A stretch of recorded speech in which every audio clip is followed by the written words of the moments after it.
প্রত্যেক মুসলমান নামাজ পড়তে গেলে, কোরআন তেলাওয়াত করতে গেলে, যে কোনো ইবাদত করতে গেলে ওযু করা লাগে। আল্লাহ তাআলা কোরআনে বলছেন, ইয়া আইয়ুহাল্লাযীনা আমানু ইযা কুমতুম ইলাস সালাহ, যখন তোমরা নামাজের জন্য ইচ্ছা পোষণ করবা, ফাগসিলু উজুহাকুম, তোমাদের মুখমণ্ডল ধৌত করবা।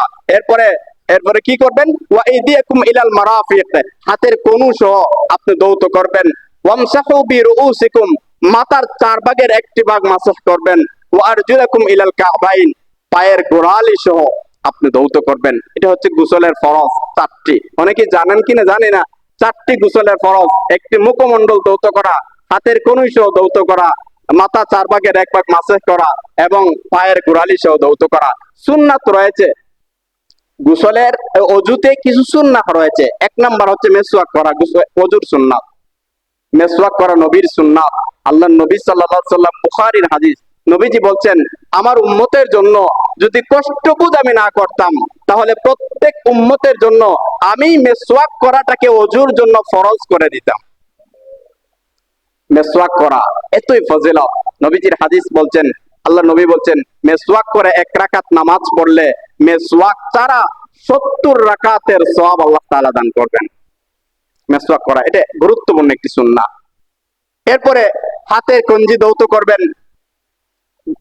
ওযুর কিছু নিয়ত আছে, বাংলায় করে নেবেন, আরবিতে বলার দরকার নেই, আপনারা পারবেন না। ওযুতে দোয়া আছে, বিসমিল্লাহিল আলিয়্যিল আযীম আলহামদুলিল্লাহি আলা দীনিয়া, এগুলো মক্তবে পড়াই আমরা। দীনিয়াল ইসলাম, আল ইসলামু হাক্কুন ওয়াল কুফরু বাতিলুন, আল ইসলামু নূরুন ওয়াল কুফরু যুলমাতুন, এগুলো আমরা মক্তবে পড়াই। পারলে শিখবেন, না পারলে বিসমিল্লাহ করে শুরু করবেন, কি করার নাই আর কিচ্ছু। এরপরে ওযুতে আরেকটা গুরুত্বপূর্ণ সুন্নাত হচ্ছে, যাদের দাড়ি আছে দাড়ি খিলাল করা। দাড়ি সুন্দর করে, যাদের দাড়ি আছে, হাতটা ঢুকাইয়া এভাবে সুন্দর করে কি করবেন? আপনি খিলাল করবেন।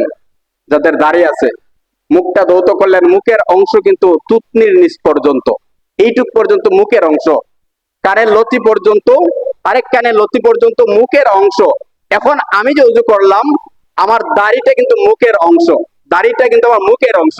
এই যে আমি লতির ভিতরে কিন্তু দাড়ি, থুতনির নিচে উপর পর্যন্ত আমার দাড়ি, অর্থাৎ এখান পর্যন্ত আমার ওযুর স্থান।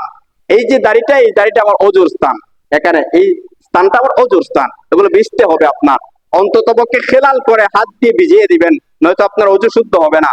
এরপরে আঙ্গুলিগুলো খেলাল করবেন, যা প্রত্যেক আঙ্গুল, এক আঙ্গুলের মধ্যে আরেক আঙ্গুল ঢুকাইয়া সুন্দর করে খেলাল করবেন।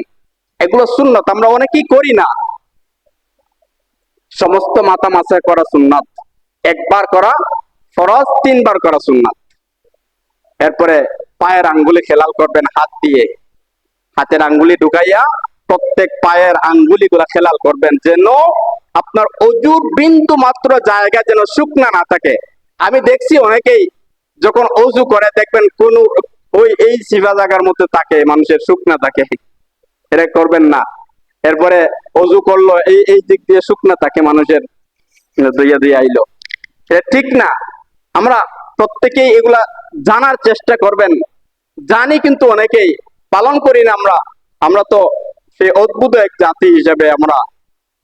এরপরে ওযুর মধ্যে সর্বশেষ একটি আমল করবেন, শাহাদাত আঙ্গুল উপরের দিকে দিয়ে শাহাদাত, কালিমায়ে শাহাদাত পাঠ করবেন। আশহাদু আল্লা ইলাহা ইল্লাল্লাহু ওয়াহদাহু লা শারীকা লাহু ওয়া আশহাদু আন্না মুহাম্মাদান আবদুহু ওয়া রাসূলুহু। আমার নবীজি বলছেন, যে ব্যক্তি ওযুর শেষে এই কালিমায়ে শাহাদাত পাঠ করবে, ওই ব্যক্তি কিয়ামতের দিন আল্লাহ তাআলা আবু বকরের সাথে হয়ে জান্নাতে যাবে। এই ছোট্ট একটি শাহাদাত পাঠ করবেন, আবু বকরের সঙ্গে হয়ে যাবেন।